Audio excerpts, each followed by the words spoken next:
Hello and welcome to the Geomologist Presents. Today we're going to do another unboxing. Here is the box. So this is from Walt McAtee, Lexington, Kentucky. I got this a while ago, like the other unboxings I've been doing. This box is 1 foot, so that's 31 centimeters or 30 centimeters or so, and described by 9.5 inches, which is 24 centimeters. And it's got some depth to it, 2.5 inches or 6.5 centimeters. Interesting. All right, box cutter here is really heavily taped up. So you might have to saw through it here. See how we can view this.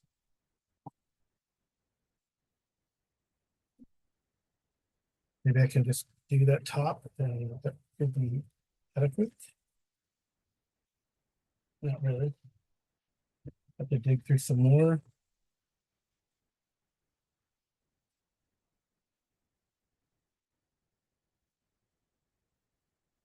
There we go.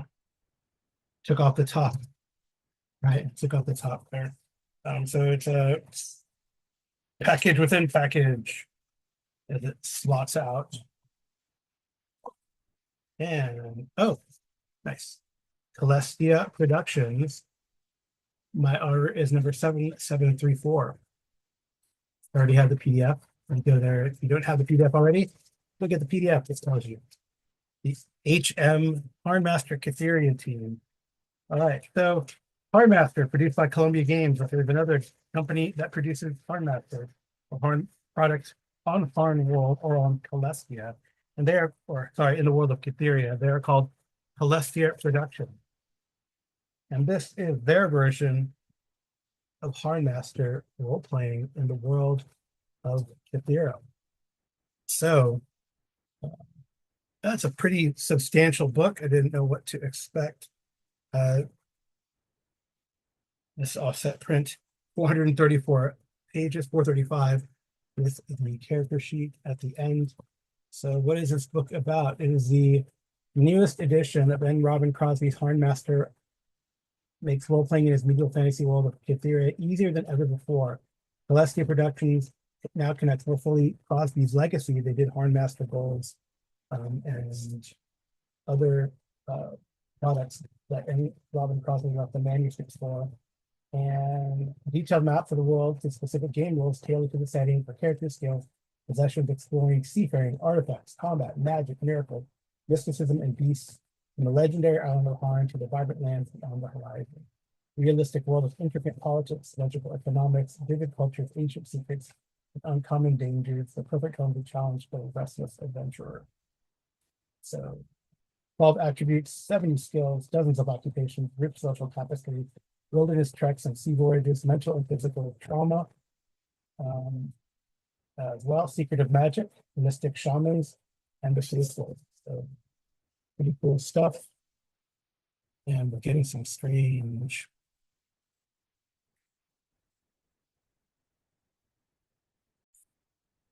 We're getting some strange video issue, but this is yeah, this is the book. So let's check it out briefly. I do so very interesting. The table of contents, kind of similar format to Free League type of stuff that you've seen, like a picture of the what sort of the intro to the chapter, and then the what's going on in the chapter after.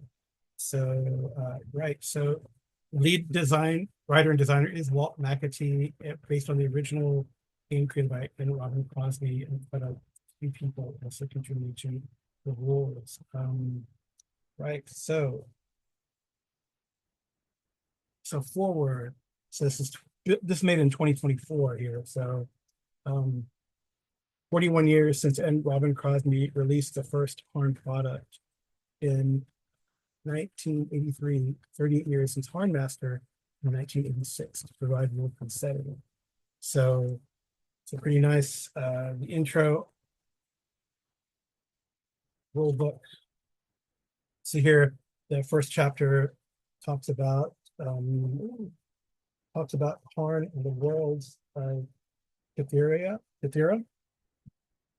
So a map of Harn. Here's the Here's a Kèthîra map for you all. And it kind of gives you an overview of everything. Here is Venarive, which is the sort of the continent where Harn is located. Right? I've always loved the maps in Harn. It gives you all the different large polities located, population information. Chapter 2, so a really brief introduction,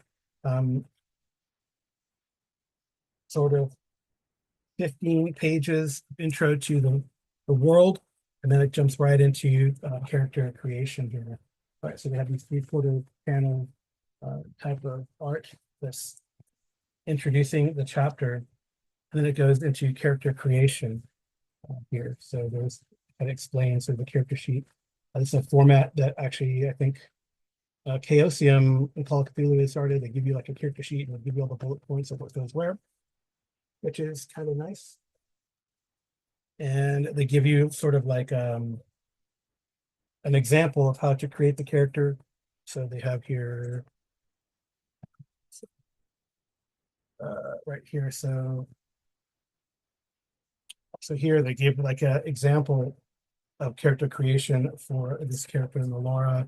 They give you sort of an ad for the Quick Start Adventure. And the later publication, they talk about the Belvaron campaign, and on the Silverway Quick Start in the adventure, which I do have, and I'd like to try to get it. They feel like they did have character sheets on that Quick Start, or I put them in, or anyway, it wasn't that hard to put them in. So, right, so they have the folk age. It's a pretty detailed character creation system to folk, to where you're from, age. It's definitely, so much like Warhammer Fantasy, there is a 95% chance that you are going to be,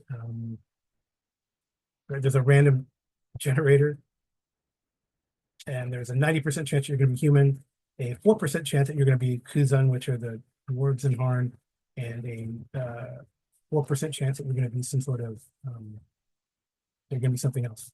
So there's elder folk that exist in the world. That's what they're called. So there's human, common folk, Kuzai are short, stout dwarf, that's dwarves. Inarin, so those are half elves. Sinai, so or maybe I guess Dunedin, right? Sinai, several types of elven folk, and Sheed are older form of Sinai or Shinai of the elven folk. So they have age charts. Something that they do in Harn, this is sort of sun sign, and the sun sign gives you sort of bonuses to things like your birth month, and it gives you bonuses to certain modifiers. So what they've done, so Harn is notorious for a bunch of skills. What they've done is they kind of categorize the skills here into different categorize the skills. Let's say nature, craft, combat, physical, lore, and social. And the different sun signs give bonuses as such. So it's not, you don't have to look up, oh, what sun sign goes with what skill. This sun sign goes with this type of skill. And also the nature, craft, combat, physical, lore, and social are also now associated with one of the Shakpavar elements. So earth, metal, fire, air, and water. And then there's different traits for the sun sign too, to help with your role playing, which is so. And again, it gives you and then your birthplace.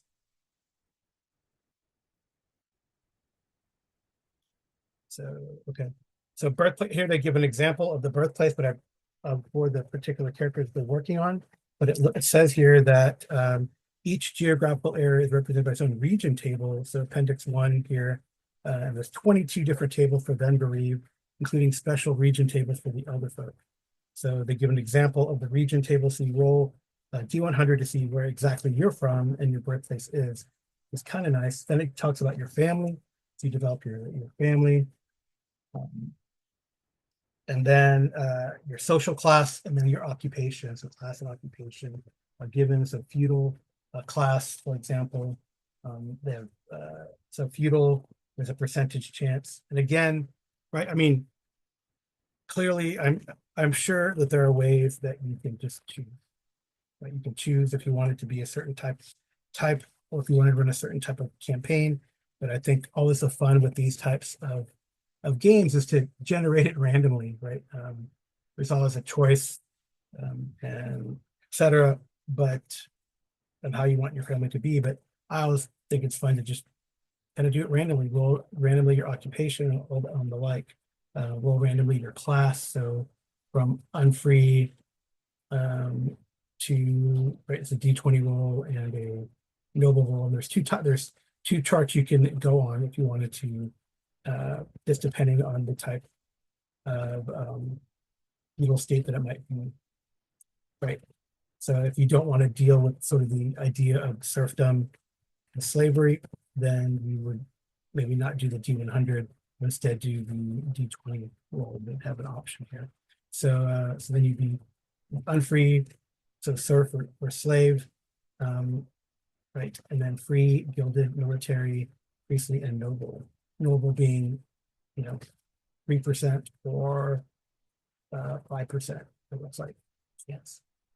So, all right. So yeah, pretty low chance for that. Mostly you're going to be free or gilded, or if you embrace the feudal state serfdom, then, or if that's what you want to run in your campaign, then mostly people are unfree. So serfs or the like. So pretty interesting, whether you're urban or not.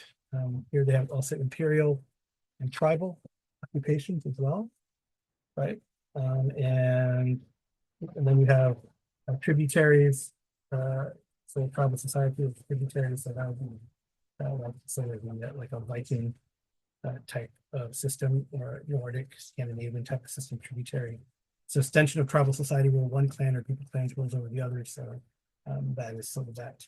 Then the Kuzan, for example, and the Shinane, the elf. And then your background gives you a background, urban or rural. If that happens, and most people will be rural. And then your estrangement with the family, and then your persona. So persona, like, starts doing your attributes, and it's pretty kind of nice how they do this. There's like I've said on the back, there's it looks like there are 12 characteristics, which is a less than what there were before for HârnMaster. Truth be told, it looks like they rolled some things in. So strength, dexterity, perception, right? So perception used to be eye, hearing, and smell, but now they've rolled that into one. Strength, endurance, agility, comeliness. So that's sort of your physical beauty. And then you have aura, your strength of soul, will, tenacity, and discipline, reason, logic, and memory, creativity. So measures imagination and quickness. So empathy, so your emotional awareness, and then eloquence is how you can communicate, which is kind of neat. So it used to be kind of voice, but I think eloquence is something that they've done. So right, or voice is a subset of that, which is gonna be interesting. So then they do like age roles, character. Then you kind of choose a role, your characteristics. There's some modifiers as well. You choose. You see physical attributes. It used to be role. And how do you determine these? Kind of like, so attribute role examples. Player generates strength of a young human character, 5d6 dropping the lowest, 2 results. A mental, 46 dropping the lowest result. And then modifying by either location or background, etc. So they also have morality. The morality you can choose or roll It goes from diabolical to exemplary. So pretty good. I'm glad that they, well, I mean, I think it used to be 16 characteristics, 12, that's a little bit. So you can, well, there's arcane, derivation of arcane talents, if that is your occupation or divine grace. And then your occupations, they have a lot of occupations, which is what HârnMaster was giving me for quite a few. Like, what did they say on the back? Oh, dozens, but how many occupations are there? There's 3 pages of occupations here. So each page, it varies because it depends, because it gives you like a certain multiplier to create your score. So the basic rule is percentile dice roll under, and then you have a base score, and then a multiplier of that base score becomes your the skill that you, the actual, what you roll under, right? So your mastery level. So skill based draws upon the requisite raw talent of 2 specific attributes, so they do 2 instead of 3. So the numerical value equals the average of the 2 attributes round up. Skill multiple, skill list tells you the multiple to use. So for example, if you're a toy maker, you would have woodworking, your skill base times 4, your textile craft times 3, metal craft times 2, lock craft times 2, drawing times 3, ceramics times 2. And then they have, right, different designations on these. The wealth die. They have a wealth die, which is nice. So they incorporate like a wealth die to kind of give you an idea how much, what your standing would be. So patrician, for example, clan head, D24 as compared to a longshoreman, which is D2. Right. So pretty interesting. Then they talk about how you develop your skill. You have development points that you get, and then you can raise when you get these development points.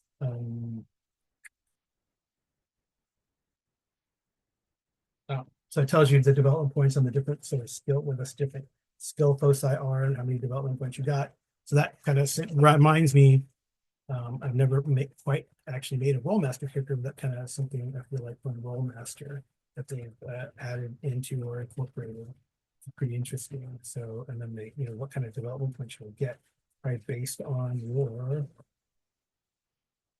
it's based on your, looks like it's based on your age and your social standing and other things. So, and then you get like 5 development points to improve your skills as well. It looks like other things. So pretty cool. All right. So mastery levels, and it gives you an example. The great thing is it gives you examples throughout here. And we're just in the first chapter, right? Wow. Social standing, and then it talks about the arcane mysteries, so how those things work. And then you add your sort of combat data and advice and options for the character. Finally, so then skills is its own separate chapter. So the pretty involved character creation, but it seems like they've streamlined it a little bit from your character creation before of HârnMaster. HârnMaster 3 is what I'm comparing to. Skill system, how you do success. There's success levels so it doesn't do SLs, though I guess I think I've thought about adding like a SL a la Warhammer Fantasy in this game, but this is simpler, right? So it's critical failure, success, or critical success. So you make a D100 roll, result is less than or equal to your mastery level, and it's a success. The result is greater is a failure, and you get a 5 or a 0, that's a critical. So like if you have a skill of 73 and your mastery level is 70, so and then you roll against right. Anyway, so if your mastery level is 70 and you roll like a 65 or a 70, that's a crit. But if you roll to 75 or higher, or 75, 73 is a failure, 75 be a critical failure, for example. So you have 4 possible successes. It talks about assistance and how characters can assist each other, opposed tests and how that works, with critical success being the best. And then if there are ties, how do you resolve that? And then tiebreakers. And then they have success values and what that means. It's interesting. So success value, we're going to Interesting. So when you require repeated long-term skill use, such as crafting or sailing, that requires concentration. So they're making dozens of tests to resolve with a success value test. You can expedite gameplay, but also produce a more realistic in-world experience. Within long jobs, any experience is likely to be offset by all other theoretical roles. So a skill value test, so for long test would be 4 steps. You note the index of your skill, and your mastery level divided by 10, your modifier, and then you add the success value, and then you addition roll once, and then add all that together. So it helps you get like a star success. So to give you an example, character crafting a sword makes a skill value test of weapon craft, mastery level 71. So you have an index of 7. Various modifiers give a -10. So the test is a effective mastery level of 61, roll to 40, which gives you +1 modifier. Step 2 for final value of step 8. So you get like a 4-star superior result, which is great. So you make a really nice sword. So that kind of works really nice because it lets it go to one roll and suggests that, you're an expert over time of perfecting your craft, which is kind of nice. All right, so they give a lot of skill descriptions. That's pretty involved, and they give you examples on where to use these, what might happen, how long things take, which is kind of nice. So for example, fletching, how long does it take to make arrows and how much does it cost, which is nice. And then of course you play with roll and you can modify that depending on your result. And they even have like the skill value result for things like engineering or fletching, which that's actually kind of nice. That's a great idea for like crafting or a long-term, something like a long-term skill, right? Glassworking, for example. So how to make herb lord, how to make potions, is a subset there. Initiative is its own skill, so battle experience, etc. So languages and how that works. So each language is its own like subset of skill. Masonry, wow. Construction, wooden structures, mathematics, melee, of course, and simple metal crafting that we can make. I think that's very handy. Like how long does it, they have like the crafting embedded into the skills, so like metal crafting. Like if you wanted to make a scythe, costs you six shillings and takes you 30 minutes. Yeah, I guess it could make sense. Horseshoes, 2.5 shillings, about 10 hours to make them. That's cool. Now, again, that can be cost and time can be modified. It tells you somewhere how cost and time can be modified as well, which is kind of nice. So you're familiar with Traveler, right? They always have some sort of modifier for like time. You can do really well. You can lower or increase the time or something like that. So which is pretty cool. So sure with that. If you get like an exceptional success, right, you can lower the time or increase the the value of the item that you make, right? So you have choices there, which is nice. So I think it's a pretty robust skill system. They even have, right? So their weapon craft is pretty involved. It's kind of funny. Yeah. So weapon craft is like a 2-page thread and crafting and making weapons. It's pretty making armor, how to do all that kind of stuff. What you need in your workshop, and then armor and clothing crafting, rather large table here for armor and clothing crafting, etc., woodworking. And then they have expanded options for the skill lists and what that could mean. I don't know. They have some options, advice and options and stuff like that, and give you what you're looking to do or what you're trying to do. And so that's kind of nice. Possessions, that's going to be your equipment chapters, I guess, which is kind of nice. And this is only chapter 4. So yeah, it gives you weapons, how they work. And this is nice. So it gives you, all right, this is pretty cool. So you know how when you're looking for a weapon, you got to go, okay, how much does it cost? All right, what does it do? So they put it all in one kind of table. So pound, weight, price, quality, damage, what it does, and even really cool pictures. And they give you like a melee weapon entree to show you how to do it. So that's pretty nice, actually. It shows you what it could look like. So give you a concept of what a particular, like a grain flail could look like. So different pole arms. Right. Remember that picture on Arcana, the pole arms, how, I don't know how useful that was, but nice spread on the pole arms there. Different types of swords, different types of shields. It's a very comprehensive book. Pretty nice. So giving up Gargoon swords, missile weapons as well. So how that, what the entries look like there for missile weapons and explaining them, different types of arrows, etc. So yeah, I'm really getting into the book, you can tell. Then they have a whole section on armor, and it's really, I mean, armor and then how much it costs, what it does, and then so right, so the when you attack, uh, it's sort of wound based, and the wound has a particular, the amount of damage done has a particular value, and armor is ablative in this game, so it reduces the amount of damage you take.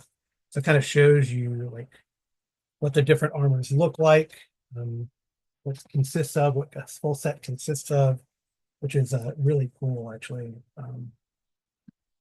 So here you go, your plate and mail, for example, right down there, your kerbal of mail or mail halberd and how that works. Yep.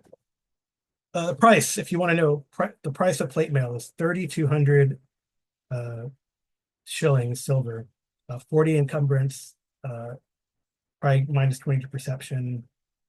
I don't know what the area means. And then the pounds, it's 90 pounds. I don't know, what is that area? Oh, the cover, maybe the coverage. The armor value against area attacks. Okay.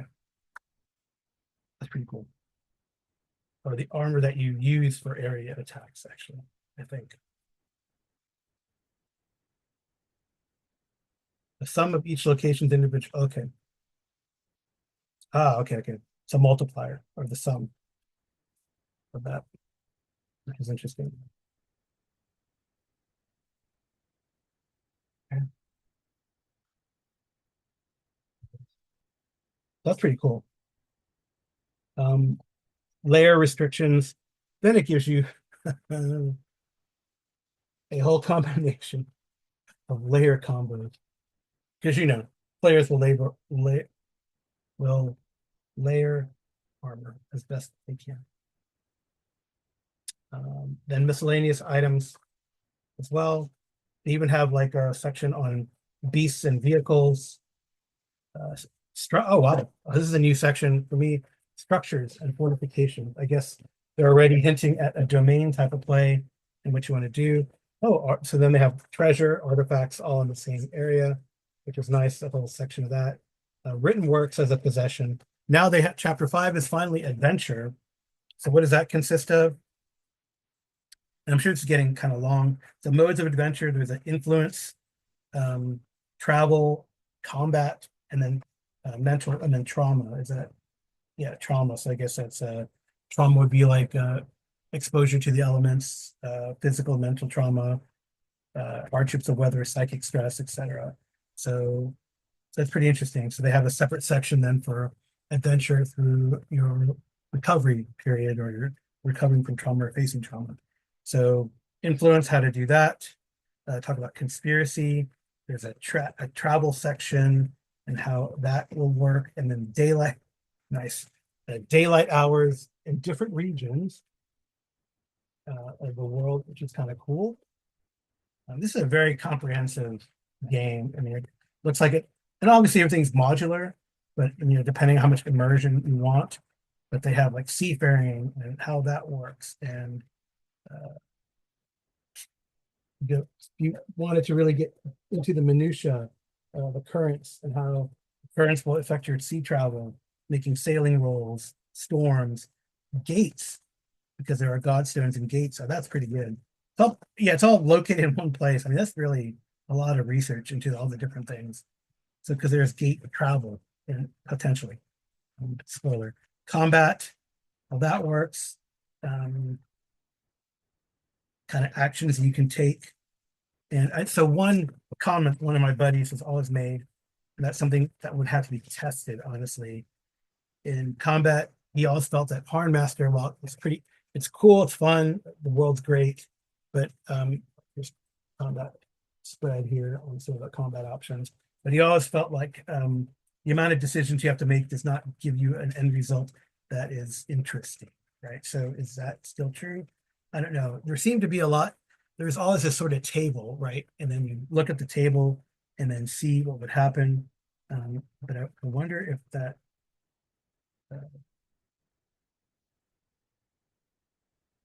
if that works or what happens now. It looks like it might be done, might not be done with the table, but it might be done like with your success levels or your success value now. So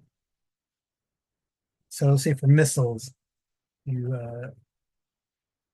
you look at the missile test, you examine the range, see if there's any modifiers.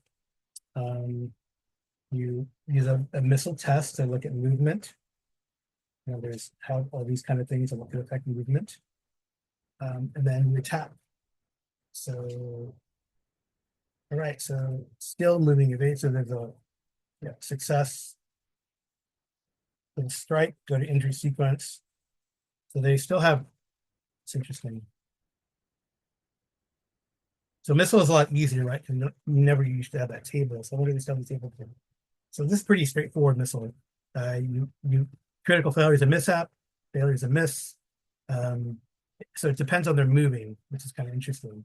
So success, and then you have number six, you add success levels, it looks like, and that can affect what you're doing. They have like a little star. So you're like a two or three star success, like a basic success. And if you have a good roll, which is nice, if you have a good roll, then that can improve the value of what you get, which is kind of nice. So and you can get so you get a strike hits a target, go to injury sequence precision, successful attack still targets automatically receive a precision tactical advantage, and that would be you can either increase the tactical advantage, you can increase the strike impact, or modify the injury zone.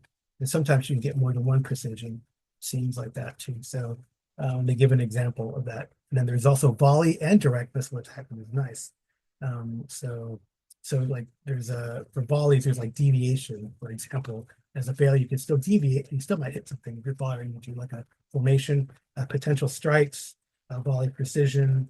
So it's kind of nice. All right, so melee, it's a melee test. No, they have different penalties and stuff like that. And melee results. Okay.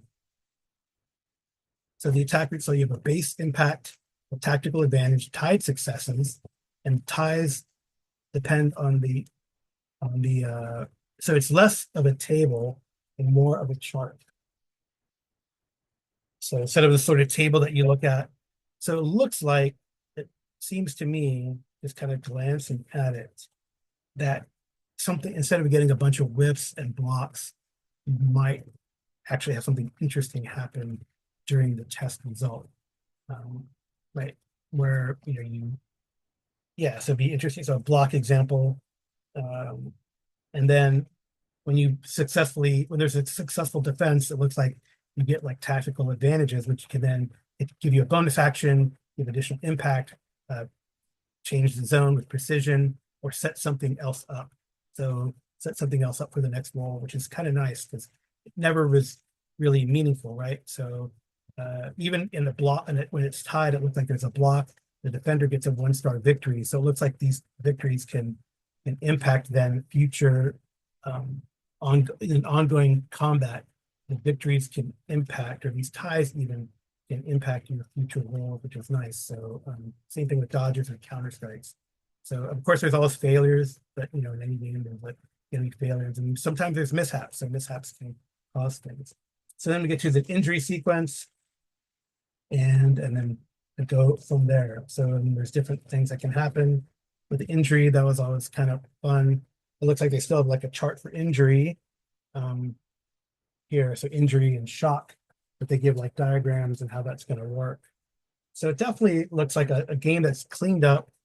Again, one of the main complaints was that when you make all these decisions in combat, are they meaningful? It looks like it's going to be like an ongoing combat instead of a series of hits or misses, and things that happen earlier in the combat can impact later what's going on later. So even dodges and and and blocks. So which is kind of cool. So you don't get a lot of wolves.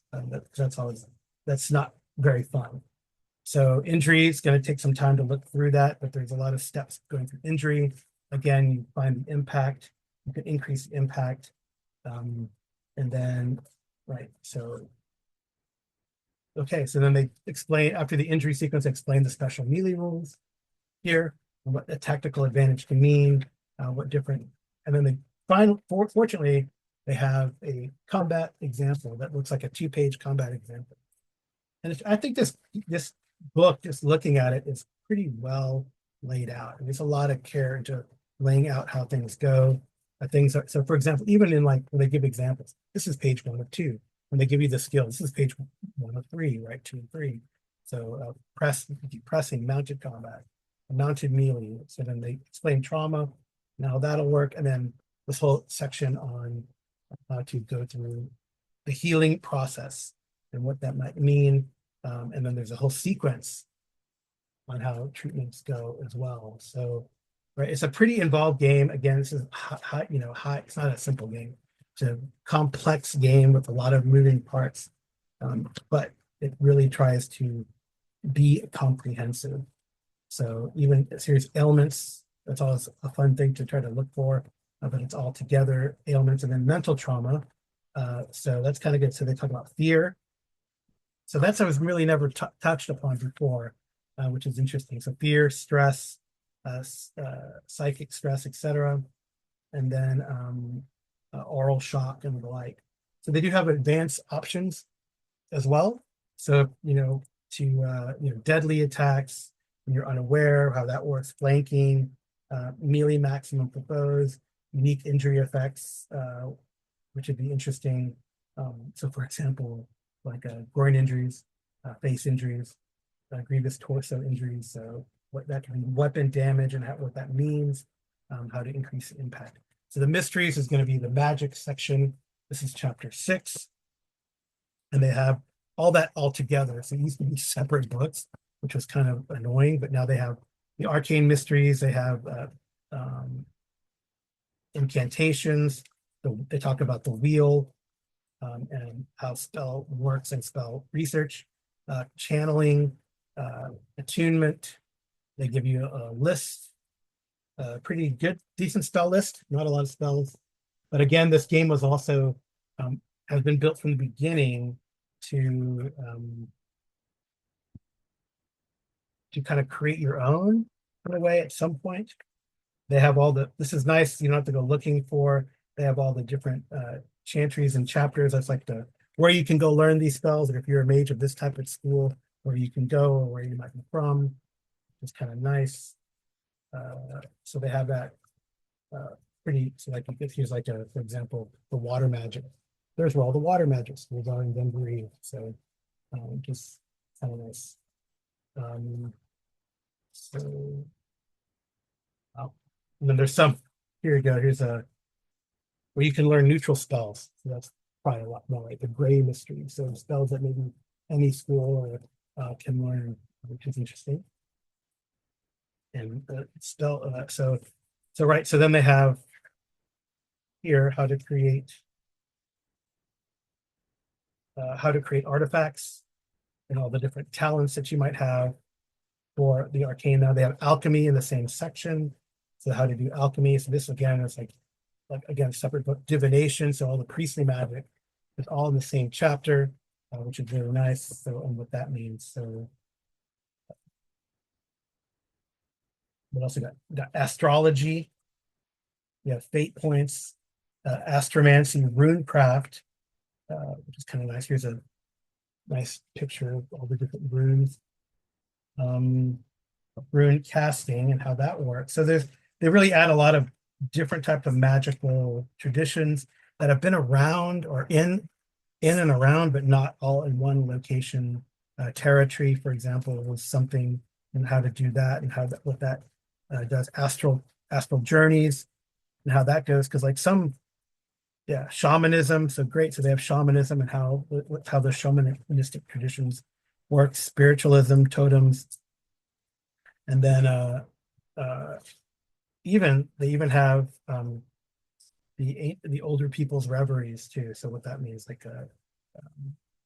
so their oracle abilities, so divine mysteries, and what that does, and then all the different major religions. So here's like the grace and miracles and all the different pantheons and their influence. Um, and then, oh, that's cool. So here are all the here's like the major religions and what aspects of the particular deities they might be, which is pretty neat. From different places and what that might mean. So there's kind of more realistic and comprehensive church hierarchy for the different churches. So, which is nice, and all the different mysteries that the churches have. So that's a pretty big chapter, and they even do summoning. So these were all things that were hard to find in different books. Now they put them all, at least this version of HârnMaster has put them all in one book. And then a bestiary here. So I'm towards the end of the book, so the bestiary and how it works, and how to create Ibashu dragons. Okay.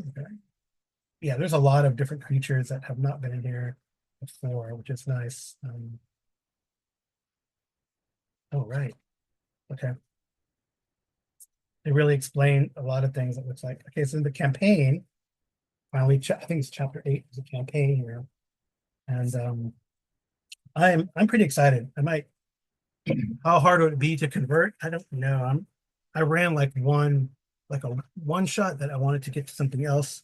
I don't know how hard it would be to convert this. I don't know if I have, there's a VT. I mean, I'd have to probably DIY it. I don't know if there's a VTT. Or it'd just be one of those things where I post a PDF of the player characters and we just roll percentile dice and go from there. But so in the campaign, preparing for the game, adventures, encounter tables, which is nice, non-player characters, how to make a quick NPC, character development, so and how that works. So character development and experience points and how that works, and then the different regions, aging, your social standing, and here's all the different regions in the appendix, like for the table. So I don't know, it might be fun to just roll up a character, see what happens, either do some solo or try to pull out that quick start. But I'm actually very excited about a reimagining of HârnMaster. He's very comprehensive, taking care of things that have been issues in previous play of HârnMaster, though I've enjoyed. I just like percentile dice systems. I do enjoy playing on Kèthîra and all the things that it entails. I have a very robust collection of Harn products back from the 80s up until now. So I've been collecting for a long time. I'm subscribed to HârnQuest. I regularly go on Celestia.com and get products. And this is, I mean, usually they're PDFs, but it's nice to see them print rule book, and maybe that'll lead to further printings in the future. So, right. So here's a HârnMaster,